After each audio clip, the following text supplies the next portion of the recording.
What's up, everybody? I'm here with another book review. This time I want to talk about another book in the original Goosebumps series. This is Let's Get Invisible. I do have 3 copies of this book, and I will show them all off really quick.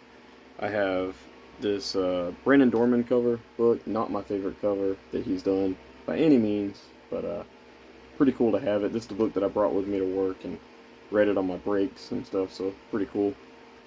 I do have a first edition of this book. I'm not sure if it's actually first printing.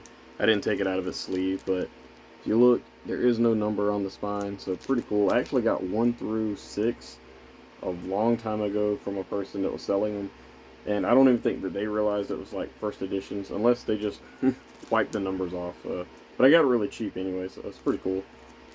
And finally, I have this copy, and this is definitely my copy from my childhood.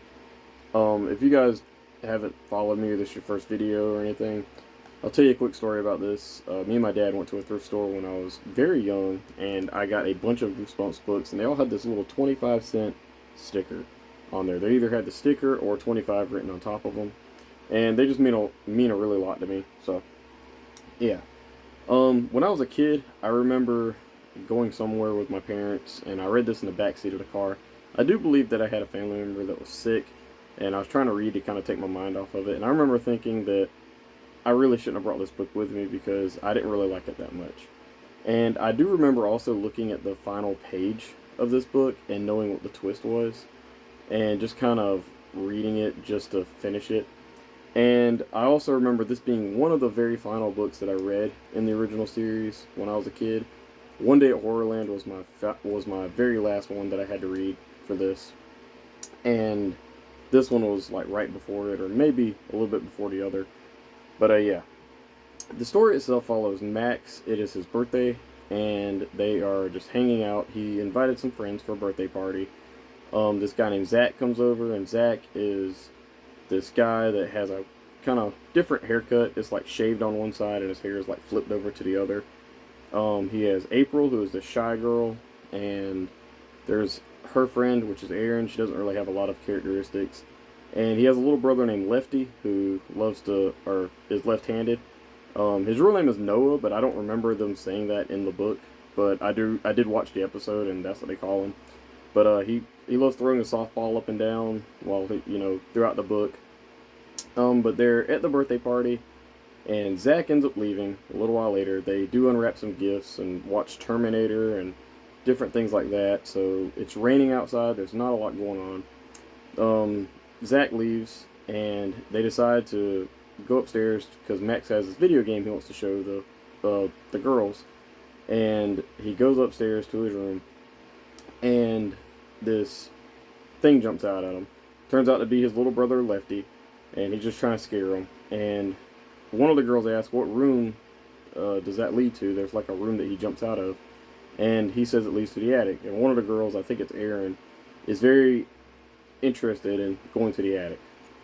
So they go up to the attic and they explore a little bit. They flip through some magazines and talk about some stuff that's up there.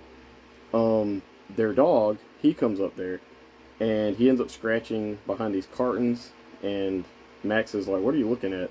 And he goes back there behind the cartons, and there's this little door, and they open it up, and they go into this room, and nothing is in this room other than a mirror. And the mirror has this light above it. It's really dark in there. So Max goes up to the light, and he pulls the light string, and he turns invisible. And everybody tells him that, "Hey, you're invisible," and he turns himself back, and he thinks that they're all like messing with him. April thinks it's like a magic mirror, like an optical illusion kind of thing. Erin does not believe that. She thinks that this is real. There's something weird about this mirror. Erin wants to go and turn invisible herself, and she doesn't get a chance because April's mom, or either it's Erin's mom, pulls up to get them to come home. So they don't do anything. One night, Max is in his bed, sleeping, and he can't sleep, so he decides to go up there and explore his mirror because he thinks that this is like a practical joke or something. He runs into Lefty. They go into this room, and after some arguing back and forth, they decide to go invisible at the same time. They do, and they are amazed at this. They can turn invisible. They don't know anything about this mirror or anything like that. They pull the string back and they come back, but they start feeling dizzy. They both feel dizzy and light, and just don't feel right. So they leave, and Max thinks that he wants to. He actually mentions trying to scare Zach, because Zach is this like know-it-all kind of guy too.